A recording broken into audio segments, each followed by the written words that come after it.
In a dusty old tavern, Thomas Jefferson stood atop a shaky table, waving his quill like a conductor leading a symphony. "Friends, we've done the unthinkable. We've told King George to take a hike." His eyes sparkled as he relished the chaos around him. The room erupted in cheers, and mugs raised high, some spilling ale like an enthusiastic rainstorm. However, the cautious thinker John Adams called out over the din. "Fantastic, but do we have a plan for what comes next? I don't fancy myself leading a nation on a whim." Thomas waved him off. "Plan? Who needs a plan? We'll figure it out as we go.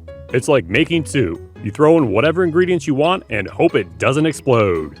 John crossed his arms. "Yes, but if we don't have any ingredients, we'll just be left with hot water."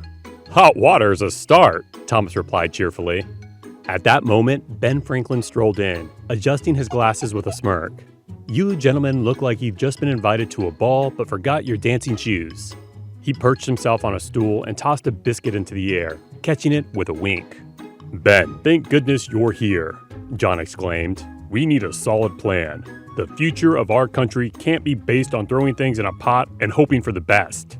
Ben chuckled. "Well, my friend, if you can get a bunch of folks to rally behind a cause as noble as freedom, surely we can think of something. How about we start with a national bird?" Thomas nodded enthusiastically. "A bird? Brilliant! Let's make it something powerful. An eagle, perhaps." John sighed. "Are we going to decide the future of our nation based on a bird? Shouldn't we focus on governance, laws, and, running a country?" "Now you're thinking," Thomas said, raising his mug. The room erupted in cheers. Each founding father momentarily forgetting the weight of history. They were no longer just revolutionaries. While back in America, expansion plans were moving full steam ahead, and negotiations were underway across the pond. The British and Americans sat down in Paris to hammer out the details of their post-war lives. Starting at a map, neither seemed to understand fully. Ben Franklin, probably thinking more about his next significant invention than territorial borders, leaned over the table and squinted at the map. "So, how much land are we talking about here?" Rolling their eyes at Franklin's casualness, the British negotiators pointed to a large chunk of land out west. "We'll give you this, but Canada stays British." Franklin rubbed his chin, pretending to think deeply. I don't know. Look at Canada. It is so vast. Can we maybe get a little piece of that?" The British delegation collectively facepalmed. "No, absolutely not. Stop ogling our territory." After several hours of back and forth about who had the better powdered wig, they finally agreed on a border between the US and Canada. It seemed simple enough. A straight line west from the northwestern tip of a lake to the Mississippi River. Perfect, right? Wrong. It turns out that the lake didn't look anything like the map showed. It was shaped more like a spilled cup of tea, and the Mississippi River, not where anyone thought it was. But in true 18th century fashion, they shrugged and said, close enough. Fast forward a few years, and the confusion over the map caused more problems than a toddler with a crayon on a white wall. But at that point, the Founding Fathers had bigger things to worry about, like staying out of another war. In the glorious War of 1812, when the Americans thought, "Hey, let's invade Canada," the British responded, "How about we burn down the White House instead?" Ultimately, it was pretty much like two toddlers fighting over a toy. There was lots of noise and a few bruises, but there was no real winner. After both sides realized they were slapping each other with empty hands, they decided it was time to negotiate peace again. By now, both the British and Americans had realized that the border they initially agreed upon was about as useful as a screen door on a submarine. To make matters worse, America had just picked up a huge chunk of land from Napoleon, the guy who sold it like he was clearing out his garage. So it was time to re-examine this border situation. The solution? Let's draw a straight line, one genius suggested, likely hoping no one would notice how terrible the original plan was. And so, they drew a straight line down to the 49th parallel from the northwestern tip of a lake. Easy, right? Well, sort of. The line was supposed to run up to the Rocky Mountains, but things got a little complicated when it came to the land beyond those big, majestic rocks. The Americans were like, "It's ours, we saw it first," while the British, with their beaver hats and business plans, were about to give it up without a fight. Meanwhile, America had developed severe land case fever in the halls of power.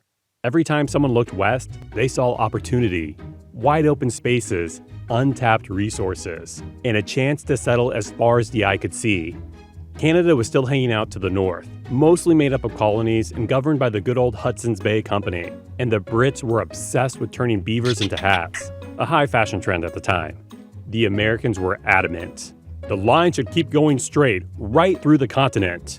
The British, stroking their beaver hats thoughtfully, disagreed.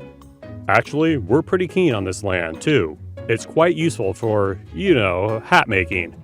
Hey, why don't we just draw the border along the river? That way, we both get to play in the water, the British suggested, raising an eyebrow, thinking they nailed it. America, always allergic to simple solutions, crossed its arm and said, "Oh sure, that's fair," which is exactly why I disagree. Since neither side could agree on the river, they devised the next worst thing: joint occupation. The plan was simple: share the land. Both sides could settle, trade, and pretend they were friends. But everyone knew this was a ticking time bomb. It was like trying to share a bathroom with your worst enemy. Britain laid down the ground rules. Look, we'll share the land, but let's be clear, I don't want to see you using my axe, borrowing my boots, or even looking at my tea kettle. Got it? The Americans shrugged. Sure, just stay out of our way while we build stuff and settle. Everything. But tensions were bound to boil over. The British couldn't help but grumble about the Americans constantly building log cabins too close to their forts. I swear, if I see one more log cabin near my hunting grounds, It wasn't long before the Americans started outnumbering the Brits. As settlers poured in, so did the tension, and it became clear that one side would claim victory. The river was just a symbol. Both sides wanted to be the last one standing. In a time when treaties were as clear as a muddy puddle, a group of representatives gathered for what could only be described as the most chaotic meeting in history. They might as well have attempted to solve a Rubik's Cube blindfolded. Order, shouted the speaker, desperately trying to wrangle the room. So, we might accidentally spark a war with America over a few specks of land? Someone mused, yawning.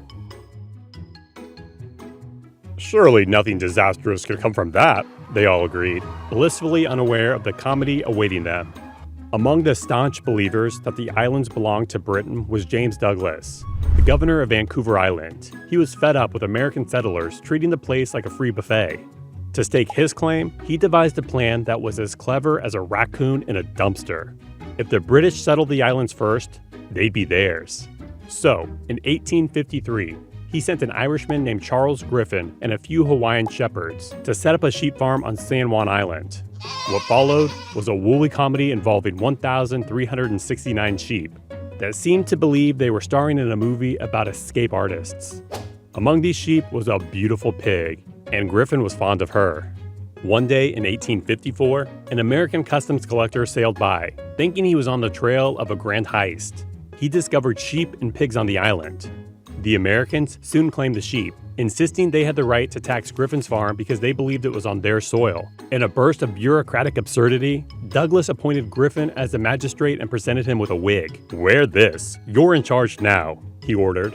Tensions escalated when the Americans attempted to seize Griffin's sheep.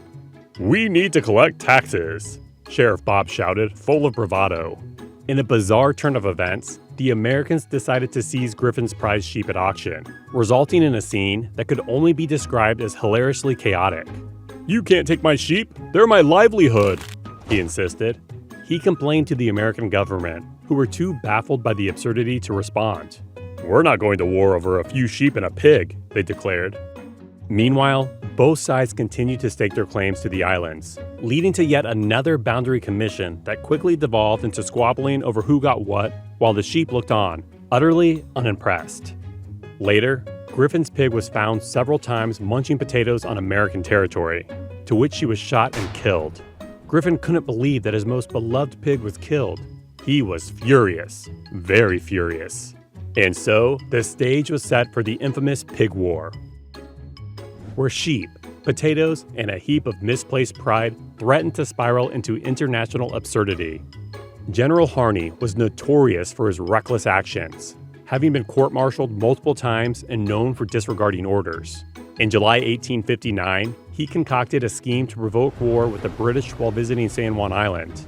he instructed Captain Pickett to occupy the island, hoping to create a situation that would lead to conflict.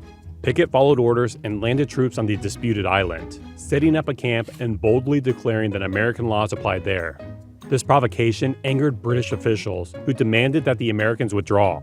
Harney sent exaggerated reports back to Washington, knowing he would conquer the land by the time the letter reached them. Enraged by the American incursion, Governor Douglas of British Columbia prepared to send British troops to the island. However, he hesitated when Captain Hornby was dispatched to enforce this order, fearing it would spark a war. The situation became increasingly tense, yet both sides were cautious, and the British eventually opted to avoid escalation. As American reinforcements fortified their position, the British Navy stood by without intervening.